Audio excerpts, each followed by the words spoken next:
আনুশকা একটা মেয়ে হত্যা হয়েছে না? এ কথা কয় দেখেন, আপডেট খবর রাখেন। আনুশকা নামে এই যে একটা মেয়ে হত্যা হয়ে গেল, হত্যা হওয়ার পরে মেয়ে কি তার মানে পড়াশোনা করার জন্য তার অনেক ফ্রেন্ডরা তার বাসায় আসতো। সেই দিন কেউ নাই, মাশাআল্লাহ একটা ছেলে তাকে পেয়ে গেছে, পেয়ে তার সাথে অনৈতিক কার্যকলাপ কইরা তারপরে কি সে দুনিয়া থেকে বিদায় হয়েছে। কথা কয় না কেন? ও নিজে আবার হাসপাতাল নিছে, নিজে মায়ের খবর দিছে। এখন বলেন, আমরা নিঃসন্দেহে ধর্ষণের বিরুদ্ধে অবশ্যই কথা বলি, কিন্তু ধর্ষণ আগে না দর্শন আগে? বুঝেন নাই মনে হয়? দর্শন মানে দেখা, যদি না থাকতো দর্শন তবে হতো না ধর্ষণ। আগে দর্শন তারপরে ধর্ষণ শুরু হয়। তাহলে এই মা যদি তার মেয়েকে বলতো খবরদার, মেয়েরা ফ্রেন্ড হতে পারে, কিন্তু একটা ছেলে একটা মেয়ে কখনো বন্ধু হতে পারে? এই বন্ধুত্ব করতে গেছে বাটাম ফাটান দরকার, করতে পারে ছেলে বন্ধু। আগে শুনছে মেয়েরা বান্ধবী হয়, আর আজকে শুনতেছে ছেলের বান্ধবী। আর তুমি শাহরিয়ার কবিরের ভান ধরছো, মানে ওর বন্ধু বানাতে চায়, বলতে চায় মুরগির মিছিল, মানে শিয়াল মিছিল করতেছে। ও মুরগি ভাইরা তোমরা ঘরের মধ্যে থাকো না, বলো থাকবো না, বদ্ধ করে দেখবো এবার জগৎটারে কেমন করে ঘুরছে মানুষ যুগান্তরের ঘূর্ণি পাকে। এখন শিয়াল যদি কয়, শিয়াল মামা করছে মুরগি তোমরা ঘরের মধ্যে থাকো না, বাইরে হয়ে এসে আমার সাথে মিছিল করো, উন্মুক্ত পরিবেশে থাকো। ওরে সিটার, আমরা বুঝি তুমি কোন জাতের জাত। কথা বলেন, তোমার মুরগির সাথে তো সম্পর্ক কে? ছেলে এবং মেয়ে আলাদা থাকতে বলছে ইসলাম। কথা বলেন ঠিক কিনা? তো বিয়ের পরে একে অপরের পরিপূরক হবে, স্ত্রী তার অধিকার দেবে, স্বামী তার অধিকার নেবে। কিন্তু এখন বিয়ের আগে যদি কয় বিয়ে পরে আগে হানিমুন, তাহলে বুঝেন তো অবস্থাটা কোথায়? কথা বলে না কেন? আছে না নাই? তাহলে আজকে এই যে আমাদের দেশে খুন ধর্ষণ হত্যা বেড়ে গেছে, যুবকদের আল্লাহর ভয় যদি থাকতো ইউসুফ আলাইহিস সালাতু ওয়াস সালামের মতো, জনে বলেন কার মতো? ভাই থাকে বিদেশে, একটু নেগেট হবে, নেগেটিভই করব না, শুধু ইশারায় বুঝাই দিতে চাই। ভাই থাকে কোথায়? ভাই থেকে বিদেশে, ভাবি দেশের মধ্যে আছে, ভাবির টাকার অভাব নাই। ভাই বিদেশে থাকলে বলে ভাবির উপরে খারাপ নজর অনেক যুবকেরা আছে না নাই? আবার অনেক যুবক কি করে, রাত জেগে জেগে অবৈধভাবে বিয়ের আগে তারা প্রেম করে, সে মোবাইলের ভিতরে সুন্দর করে চ্যাটিং করে লেখে, হাই হ্যালো হ্যালো জান পাখি তুমি ভালো আছো? কথা কেন কেন কি খুশি কথা কর, যা তোমাকে ছাড়া আমি বাঁচি না, যা আমি তোমার জন্য জীবন দিয়ে দেব, তুমি আমাকে একটু ভালোবাসা দাও। কথা কয় না কেন? আছে আছে আছে। দেখবেন ওয়াজ শুনতে আসলে এলাকার যুবকরা ভালো, তাদের ঘুম ধরে না। কিছু এলাকায় ওয়াজ শুনতে গেলে দেখেন টুপ পারে, ট্যাংরা মাছ মারে। কে রে যুবক, তুমি রাত 4টা পর্যন্ত তুমি চ্যাটিং করো, হ্যাঁ তোমার তখন ঘুম ধরে না, সারা রাত চ্যাটিং করতেছে মোবাইলে, এই সেই হাবিজাবি লিখতেছে, লেখার উপরে আছে, কোনো সমস্যা নাই। মাহফিলে এসেই দেখবেন ঘুম পারে। ওদের চেহারার দিকে তাকালে বোঝা যায় যারা কি অবস্থা। দেখেন আগেকার যুবক, আবেগের যুবকরা দেখছি যে যত তার যৌবন প্রাপ্ত হয় চেহারা এখানে নূর বের হয়, খালি ঝলক মারে। কথা কয় না কেন? হ্যাঁ, আর এখন চেহারা মানে কি একটা অবস্থা। আমি আমার লাইফ, আমার বয়স চলছে 34 পার হয়ে 35, 35 বছর আমার রানিং চলছে। এখন আমি আমার লাইফে যা দেখলাম, যে যত বয়স বাড়ে বা যৌবন প্রাপ্ত হয় তখন আরো চেহারাটা উজ্জ্বলতা নূর বৃদ্ধি পায়। আর এখন চেহারা বেড়া 20 বছর 22 বছর কেড়ে চেহারার দিকে তাকায় জানে না, মানে উয়ে খায়া শেষ। কথা কন, এদিকে ওদের ডাইবে ডুবে কি, মানে ও ডাববে না কে, ওর উপরেও ঝরে নিচেও ঝরে, আর কিছু গেলাম না, মানে উপর ঝরে চোখ দিয়ে পানি ঝরে, আর নিচে কি ঝরে আপনারা বুঝে নেন। ও আমার ভাইয়েরা, আজকে যুবককে যদি একটা স্ত্রী একটা পরিপক্ক যুবতী বয়সে কোন যুবতী মহিলা যদি সুন্দর করে বলতো, আমার ঘরের মধ্যে আসো, আমি তোমাকে ভালোবাসা দেব, আলিঙ্গন করব, এই কথা বলার সঙ্গে সঙ্গে ঘরের ভিতরে চলে যেত। আজকালকার যুবককে বেশি বলা লাগতো না, বলে তুমি আমি তো আগেই রেডি। কথা কয় না কেন? কিন্তু ইউসুফ আলাইহিস সালাম কি খেয়াল করে দেখেন, 7 তলার মাঝি ইউসুফ আলাইহিস সালামকে যখন আবদ্ধ করলেন, মহিলাটা বলতেছে, জুলাইখা বলতেছে, আমার মনে বড় জ্বালা রে পাঞ্জাবি ওয়ালা, এক বিন্দু ভালোবাসা দাও, আমি এক সিন্ধু হৃদয় দেব। কথা কয় না কেন? জুলাইখা যেন ডেকে ডেকে বলে, ও ইউসুফ, এক বিন্দু ভালোবাসা তুমি আমার জন্য দিয়ে দাও, আমি উজাড় করে সব তোমাকে দিয়ে দেব, আমাকে বিয়ে করলে রাজ্য সহ রাজকন্যা পেয়ে যাবে। হযরত ইউসুফ যখন 7 তলার মধ্যে উঠে গেছে, মিথ্যা প্রলোভন দেখে যখন ইউসুফকে উঠাইছে, ইউসুফের সামনে জুলাইখা একটা একটা করে কাপড় খুলে, একটা একটা করে কাপড় খোলার সঙ্গে সঙ্গে ইউসুফ আলাইহিস সালাম বললেন, তোমার কি মৃত্যুর ভয় নাই? তোমার কি কবরের ভয় করে না? ওই জুলাইখা তুমি আমাকে কোন জায়গা আহ্বান করো? ইন্নী আখাফুল্লাহ, আমি আমার আল্লাহকে ভয় করি, ওই কবরকে ভয় করি। আমি আমার নিজের উপরে জুলুম করতে চাই না। আমি যদি জুলুম করে বসি, আমার কবরে যে গেলে আমাকে কঠিন শাস্তির সম্মুখীন হতে হবে। জোরে বলেন আল্লাহু আকবার। ইউসুফ আলাইহিস সালাম জুলাইকে ফেলে দিয়ে দরজার দিকে যখন দৌড় দিলেন, একটা একটা করে 12টা দরজা যখন খুলে গেল। আমার ভাইয়েরা, আজকে যুবকদেরকে শিক্ষা নিতে হবে ইউসুফ আলাইহিস সালামের কাছ থেকে। যদি প্রকৃতপক্ষে কোনো জুলাইখার প্রকৃতপক্ষে কোনো যুবকের যদি ইউসুফ আলাইহিস সালামের মতো অন্তরে যদি আল্লাহর ভয়টা থাকে, ঈমান যদি ইউসুফের মতো থাকে, তাহলে ওই যুবক কোনোদিন খারাপ পথে যেতে পারে না। জোরে কথা বলেন ঠিক কিনা আমার ভাইয়েরা? এই জন্য আসেন একটা উদাহরণ আপনাদেরকে সহজে বোঝানোর জন্য বলি। যে যুবকের অন্তরে আল্লাহর ভয় নাই, যেহেতু বেশিরভাগ যুবকদের কথা বলাটা বেশি প্রয়োজন মনে করছি, তার অবস্থাটা কি হবে একটু বলবো? কষ্ট হবে, কষ্ট হবে। ও যুবক, কোন সমস্যা? দেখেন, যে যুবক প্রেম করেছে, অবৈধ অনৈতিক সম্পর্কে জড়িয়েছে, অনৈতিক সম্পর্কে জড়ানোর কারণে হাসরের ময়দানে তাকে জাহান্নামে যখন দিয়ে দেওয়া হয়েছে, যুবতী যে যুবতীটার দোষ বেশি, যে দোষী সাব্যস্ত হয়েছে আল্লাহর কাছে, যে যুবককে আহ্বান করেছে, এই যুবককে বানানো হবে রক্তর, যুবককে বানানো হবে আগুন দিয়ে। জোরে বলেন কি দিয়া? আর যার সাথে খারাপ কাজ হয়েছে, যে যুবতীটা ডাক দিয়েছে, তাকে বানানো হবে রক্ত মাংস দিয়া। জোরে বলেন কি দিয়া? যুবককে বানানো হবে রক্ত আগুন দিয়া, যুবতী মহিলাকে বানানো হবে, জিনাকারী মহিলাকে বানানো হবে রক্ত মাংস দিয়া।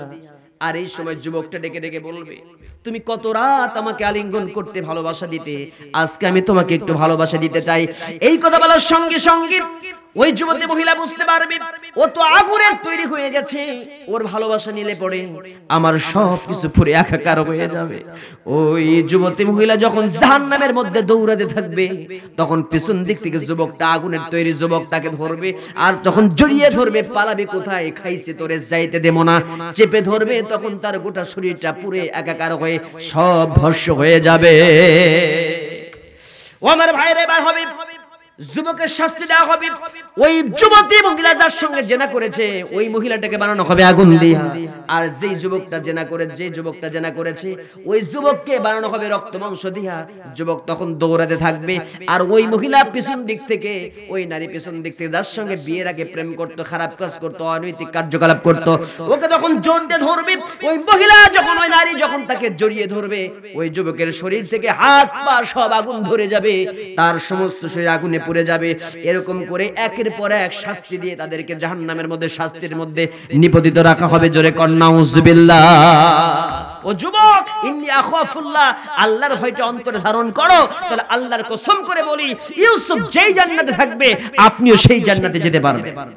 কথা বলেন, সেই জান্নাতে যেতে চাই কি চায় না? আমার ভাইরা, এখন আসুন, তাহলে আল্লাহ বলছেন যে ঈমান, ইয়া আইয়ুহাল্লাযিনা আমানুত্তাকুল্লাহ, আল্লাহকে ভয় করো। আল্লাহর ভয় আমি বোঝাচ্ছিলাম, আর ঈমান বুঝি ঈমানদার বোঝাচ্ছিলাম। কেমন আল্লাহর ভয়, কেমন ঈমানদার? একজন সাহাবীর কথা বলি আমি। দেখেন, হযরতে দুজন মহিলা সাহাবী, লুবাইনা আর জুরাইনা, তাদের কথাগুলো দেখেন, তারা কেমন ঈমানদার ছিল, আমরা কেমন ঈমানদার। একটুতেই হতাশ হয়ে যাই, ডিপ্রেশনে ভুগি। কথা কোন ঠিক কিনা আমার ভাইরা? রাসূল সাল্লাল্লাহু আলাইহি ওয়াসাল্লাম যখন ইসলাম কবুল করেন, ইসলাম যখন নতুন আসতেছে, নতুন ইসলাম শিশু অবস্থায়, ইসলাম কবুলের অনেকে যখন ইসলামের দিকে আহ্বান ধাবিত হচ্ছে, শিশু ইসলাম যুবক হয়ে যাচ্ছে, যখন ইসলাম প্রসারিত হচ্ছে, তখন অনেকে রাসূলের চেহারা দেখেই পাগল হয়ে ইসলাম কবুল করতে বলেন সুবহানাল্লাহ। অনেকে রাসূলের আদর্শ দেখে ইসলাম কবুল করতে বলেন সুবহানাল্লাহ। অনেকে মূর্তি পূজা, মূর্তি আসার মারা ভাইয়া তার ইসলামের দিকে যেতে, কথা কোন সুবহানাল্লাহ। কিন্তু দেখেন, আজকে এই মূর্তির কথা বলবেন, সেই মূর্তির কথা বললে পরেও বিভিন্ন দল শ্রেণী হয়ে যাচ্ছে, ভাস্কর্য মূর্তির কথা বলা যায় না। কথা কোন ঠিক কিনা? কথা বলেন। বলবো বলবো বলবো, রাগ করতেছেন আপনারা, কষ্ট পাচ্ছেন? দেখেন, একজন হিন্দুরা বুঝলো, আর আজকে বাংলাদেশের মুসলমান মূর্তি আর ভাস্কর্য বোঝে না। কথা কয় না কেন? বলবো, আমি বলবো। দেখেন, একজন হিন্দু, রাসূল সাল্লাল্লাহু আলাইহি ওয়াসাল্লাম যখন ইসলামের দিকে আহ্বান করছেন, তো তখন হিন্দু ইসলাম কবুল করে নাই, লাত মানাত উজ্জা হবল সরস্বতী পূজা করত। সে কি করত? সকালবেলা উঠলেই আগুন পূজা, বিভিন্ন মূর্তি পূজা করত। নিজের হাত দিয়ে খের দিয়ে বানাইছে, খের দিয়ে একটা মূর্তি বানাইছে, বানায় ওর নাম দিছে হবল দেবতা। জোরে কোন নাম কি? মাটি দিয়ে বানায়া নিজেই পূর্তি করে, নাম কি? হবল দেবতা চোখটা বন্ধ করে এরকম করে পূজা করে। হোতার বিন্দ্র মহেশ্বরীন্দ্রা অল্লং জষ্টং চেষ্টং প্রণং প্রণং জব ব্রহ্মং বহসক মাসি বাহু বজন্নকৃত অনুতদস্য যদবস্যা যদবা পদ্রা সম্মলগ্রাম মুখ্য সমাধি মাস বিশন যশামতান মাতৃতন্নি দশত মধুবর্তিকা দেবা দোয়াক্রান্তে প্রকৃতা সব্বি সত্তা সুবিধা ভবন্ত। ওম শান্তি ওম শান্তি ওম শান্তি। জোরে কোন নাউজুবিল্লাহ। এরকম আছে না নাই? ওম ওম শান্তি শান্তি কয়, কিয়ামত পর্যন্ত যদি ওম শান্তি কয় দুনিয়াতে শান্তি আসবে। কত বড় শান্তি দিতে পারে কে? এ সভাপতি সাহেব মজা পাইছে রে, কি সুন্দর চেহারা হাসতেছে, কথা কয় না কেন? সভাপতি সাহেব না আমার ভাইরা, তাহলে ওম শান্তি কয়া কোনদিন শান্তি আসবে? শান্তি দিতে পারে কে? কোন পথে শান্তি নাই, কোন পথে মুক্তি নাই, কোন পথে শান্তি নাই, কোন পথে মুক্তি নাই, শান্তির পথ শুধু একটাই, সেই পথে ইসলাম আই ছুটে আয়, সেই পথে ইসলাম আই ছুটে আয়। There is no alternative way, there is only one way, is Islam.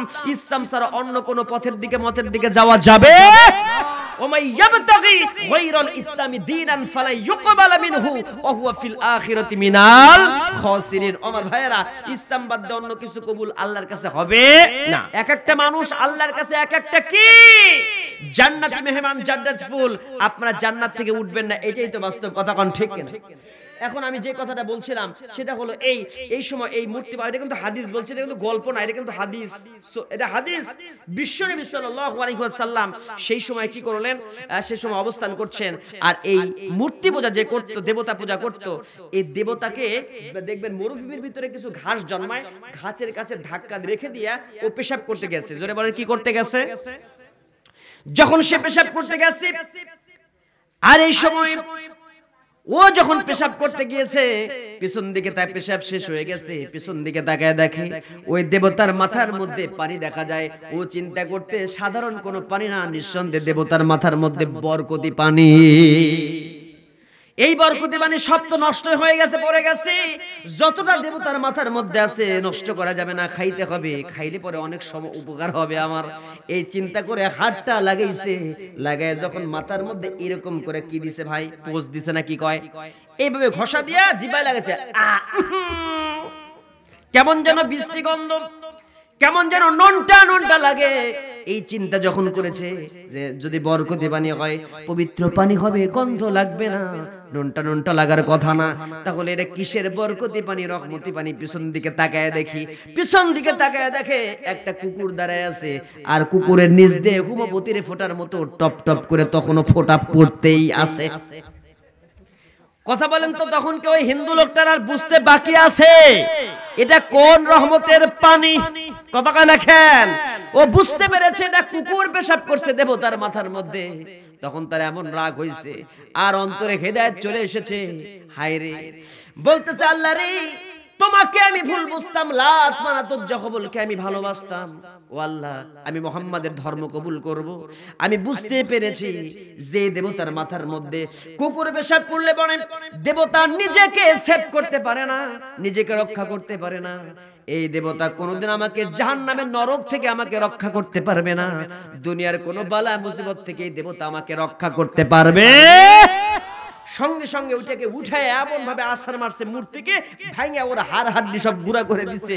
গুঁড়া করে দিয়া সব বস্তা প্যাকেট করে রাসূলের দরবারে চলে গেছে। জোরে বলেন কার দরবারে?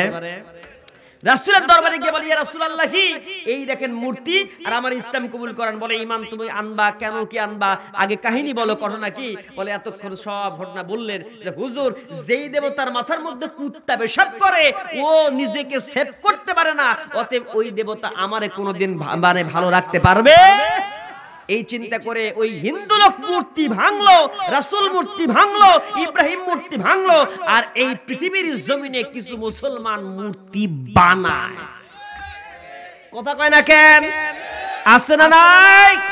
তাহলে নামাজ পড়ে রোজা করে অথচ আল্লাহ বলছেন ইন্না শিরকা লাযুলমুন আযীম, পৃথিবীতে সবচেয়ে নিকৃষ্টতম পাপ শিরক, শিরকের গুনাহ আল্লাহ কোনোদিন মাফ করবে না। যদি আপনি তওবা না করে মৃত্যুবরণ করেন, শিরকের গুনাহ কোনোদিন মাফ হবে। এখন আসেন তো, যারা এই যে পার্থক্য, এটা একটা জাতীয় ইস্যু, আমি কার বিরুদ্ধে বলবো না, কোরআন থেকে দলিল দিয়ে বলবো, সে দলিল প্রমাণ আমার সাথে আছে, কোরআন থেকে দলিল দিয়ে কথা বলবো আমার ভাইয়েরা। তারপরে যদি আপনারা ভুল বুঝেন তাহলে তো কিছু করার নাই। আমি এনেছি আলো, তাহলে আধার থাকলে পরে আলো আসলে পরে আধার দূর হবে, কথা কয় না কেন? আমাকে কি ভুল বুঝবেন আপনারা? এটা আল্লামা মামুনুল হক সাহেব বলেছেন, এটা জাতীয়ভাবে প্রত্যেকটা ইমাম সাহেব বলে, প্রত্যেকটা হুজুর বলে।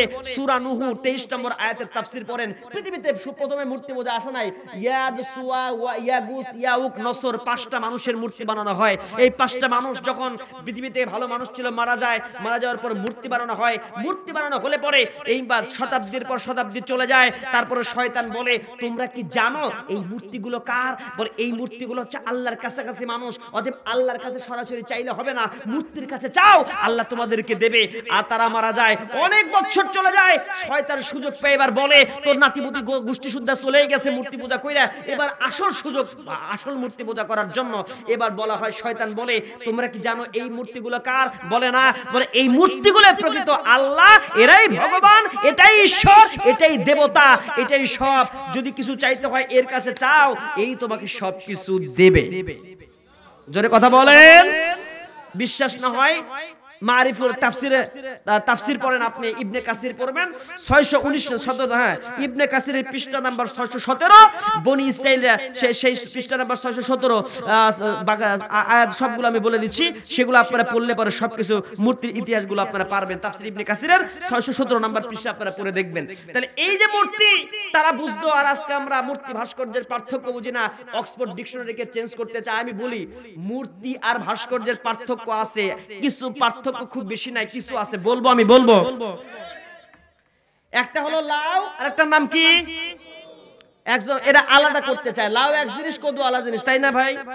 যেই ডিম সেই, এটা বললেন, কিন্তু যেই ডিম সেই আন্ডা, যেই লাউ সেই কদু। যে ওরা বলতে চায় যে হুজুর মদ খাওয়া হারাম, অথবা আপনারা মদ খায়েন না, আপনারা হুচকি খান, কথা কয় না কেন? ওনারা বুঝাতে চায় মদ হারাম, হুস্কি খান, কিন্তু মদের যে আরেকটা ইংলিশ ভাষা হুস্কি, সেটা তো আর গাঁও গ্রামের লোক বুঝে না, এ কথা কয় না কেন? ঠিক অনুরূপ যেই মূর্তি সেই ভাস্কর্য, কথা বলেন। পার্থক্য আছে, পার্থক্য বলবো। পার্থক্য হচ্ছে একটারে বানাইছে সুন্দর করে মাটি দিয়া, দাঁড়ায় থাকতে পারে না, হিন্দুরা পূজা করে, এজন্য ওর পিছন দিকে ঢুকায়। আর আরেকটা বানাইছে সুন্দর করে পাথর দিয়া, সাদা হোয়াইট সিমেন্ট দিয়া, ওটাও দাঁড়াতে থাকতে পারে না, ওর পিছনে ঢুকায় BSRM। এছাড়া আর কোনো পার্থক্য আছে? বুঝলে বুঝপাতা, না বুঝলে কথা কয় না কেন? আর কোনো পার্থক্য নাই আমার ভাইয়েরা। এজন্য আমরা এগুলো না করে আমরা দিনের কথা শুনবো, দিনের কাজ করব। জোরে বলেন ঠিক কিনা? কোনো অসুবিধা আমার ভাইয়েরা? চাচা কি সমস্যা? ও চাচা আসেন, এদিকে আসেন, আপনাকে ওয়াজ করতে দিয়ে আসেন, চাচা আসেন। কষ্ট হচ্ছে আপনাদের? সাইড থেকে কাউন্টার মারা যাবে না তো, ডিস্টার্ব করা যাবে না। আমি কোরআন থেকে দলিল দিয়ে কথা বলতেছি, কথা কোন ঠিক কিনা? তো কোরআনের হক কথা শুনবেন না, মূর্তির পক্ষে কথা বলবেন আপনি। আপনি জাহান্নামে যেতে চান, আমি আপনাকে জান্নাতে নিতে চাই, কথা কোন ঠিক কিনা? আপনারা এত মূর্তির কথা বললে গা জ্বলে কেন?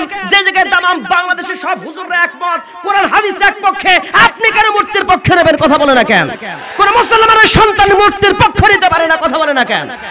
এটা পুরা, এটা ইমাম ধ্বংসের ইস্যু, এটা ইমাম ধ্বংসের ইস্যু। আমি আমার বঙ্গবন্ধু শেখ মুজিবুর রহমানকে জীবন দিয়ে ভালোবাসি, হৃদয় দিয়ে ভালোবাসি, কথা কয় না কেন? তিনি কেমন ইসলাম প্রিয় অনেক ভাই সেটা জানে না। আমি শুধু দলিল দিয়ে একটু দুইটা কথা বলি। তিনি ইসলামের পক্ষে, ইসলামের বিপক্ষে ছিলেন না। রাত বাজে 9টা, রাত কয়টা? রাত 9টার দিকে বাসায় আসছেন বঙ্গবন্ধু শেখ মুজিবুর রহমান। বাসায় আসার পরে তার স্ত্রীকে বলছে, স্ত্রী আমি দেখলাম রেডিওর ভিতরে কোরআন তেলাওয়াত হচ্ছে না, টেলিভিশনে কেন কোরআন তেলাওয়াত আজকে হয় নাই, আমি জানতে চাই কেন টেলিভিশনে কোরআন তেলাওয়াত, রেডিওতে তেলাওয়াত হলো না। সঙ্গে সঙ্গে ফোন দেওয়া হয়েছে হেড অফিসে, বলতেছে স্যার এক্সট্রিমলি সরি। আসলে তার জীবনের মধ্যে পড়ে দেখবেন বঙ্গবন্ধু শেখ মুজিবুর রহমান 1000 বছরের শ্রেষ্ঠ বাঙালি, তার জীবনী পড়ে দেখবেন দেখবেন তিনি কতটা ইসলাম প্রিয় ছিলেন। এই বাংলাদেশের জমিনে ইসলামিক ফাউন্ডেশন তিনি গঠন করেছেন, কথা কোন ঠিক কিনা? যার অন্তরে ইসলাম আছে তিনি ইসলামের ফাউন্ডেশন গঠন করেছেন, কথা কোন? সেই সময় রাত 9টা বাজে, বলে sir I am extremely sorry sir, আজকে যেহেতু যে কোনো ভাবে কোরআন তেলাওয়াত বন্ধ হয়ে গেছে, যে কোনো ভাবে হয়নি, মিস্টেক হয়েছে, কি করার আছে স্যার, এখন কি করব? বলে এই মুহূর্তে অন্য কোন অনুষ্ঠান চলবে না, কোন গান চলবে না, নাটক থিয়েটার চলবে না, আজকে টেলিভিশনে এবং রেডিওতে এই মুহূর্তে কোরআন তেলাওয়াত শুরু করে দাও। জোরে কোন সুবহানাল্লাহ, জোরে কোন মারহাবা। তার নাম বঙ্গবন্ধু শেখ মুজিবুর রহমান, তিনি আমাদের হৃদয়ের মানুষ, কথা কন না কেন? বাংলাদেশের ইতিহাস যদি 5 মিনিটেও লিখতে হয়, 5 লাইনও লিখতে হয়, সর্বপ্রথম বঙ্গবন্ধুর নাম নিতে হবে, কথা বলেন? তাহলে আমরা বঙ্গবন্ধু শেখ মুজিবুর রহমান দেশের জন্য অনেক কিছু করেছেন, আমরা তাকে ভালোবাসি না, ঘৃণা করি, আমরা হৃদয়ে দিয়ে ভালোবাসি, এজন্য তার অপমান হোক এটা আমরা চাই না, তিনি জাহান্নামে কষ্ট পাক এটাকে আমরা চাইতে পারি? এজন্য হাদিস বলছে, কোরআন বলছে, আলেম ওলামা বলছে, এগুলো কইরেন না। দেখেন আমি কারো নাম নেই না, দেখেন আমার বাবার মূর্তিও যদি বানাতে হয়, আমার বাবার মূর্তি বানাতে বলেন তো মূর্তির ওই মাথার উপরে উঠে রং করতে হবে না? আপনারা দেখেছেন ফেসবুকে আজকে যখন একটা ভাস্কর্য বানানো হচ্ছে, তার মাথায় কাকে পেশাব করে, পায়খানা করে, তারপরে অনেকে পশু পাখি পায়খানা করে দিচ্ছে, আবার সেটা রং করতেছে, বানাচ্ছে, তার মাথার উপরে দাঁড়ায় থেকে, সেগুলো ফেসবুকে আমরা দেখতে পাই। তাহলে এটা কি সম্মান না অপমান? এটা সম্মান না অপমান? এই কথাগুলো আমরা বুঝাতে চেয়েছি, আমরা কারো বিরুদ্ধে না ভাই, আপনি যে দল করবেন, যে চিন্তা নিয়ে চলবে, সেটা আপনার পার্সোনাল ম্যাটার, আমি সেখানে ইন্টারফেয়ার করব না, না গলাবো না, কিন্তু যখন ইসলাম নিয়ে সাংঘর্ষিক হবে, আমার দায়িত্ব হবে ইসলামের হক কথাগুলো বোঝানো। না হলে আল্লাহ বলেছেন সূরা বাকারার 174 নম্বর আয়াত, ইন্নাল্লাযিনা ইয়াকতুমুনা মা আনজালাল্লাহু মিনাল কিতাবি ওয়া ইয়াশতারুনা বিহি থামানান কলিলা উলাইকা মা ইয়াকুলুনা ফি বুতুনিহিম ইল্লান নার ওয়া লা ইউকাল্লিমুহুমুল্লাহু ইয়াওমাল কিয়ামা ওয়া লা ইউযাক্কিহিম ওয়া লাহুম আযাবুন আলীম। আল্লাহ বলছেন ইন্নাল্লাযিনা, মানে যারা, ইয়াকতুমুনা গোপন করে, মা আনজালাল্লাহু মিনাল কিতাব, এই কোরআনে যা আছে হক কথা, যে আলেম গোপন করবে, আল্লাহ হাশরের ময়দানে তার সাথে কথা বলবে না, আল্লাহ তাকে পবিত্র করবে না, জাহান্নামের কঠিন শাস্তি দেবে সেই আলেমকে। এখন জোরে বলেন তো, আমি হক বলবো না বিহক বলবো? আমাকে অনেক ভয়ানক কথা বলেছে, হুজুর এই জায়গায় এই লোকগুলো বেশি আছে, এই করে, এই সেই। আমি কিন্তু ওদিকে নাক গলায় নিয়ে কাউকে কষ্ট দেওয়ার জন্য কথা বলিনি। আমি যা বলছি কোরআন থেকে বলছি। এই কোরআনের কথা যদি আপনি না বোঝেন, কোরআন না জানেন, তাহলে তো আপনার কষ্ট লাগবে। জোরে বলেন ঠিক কিনা?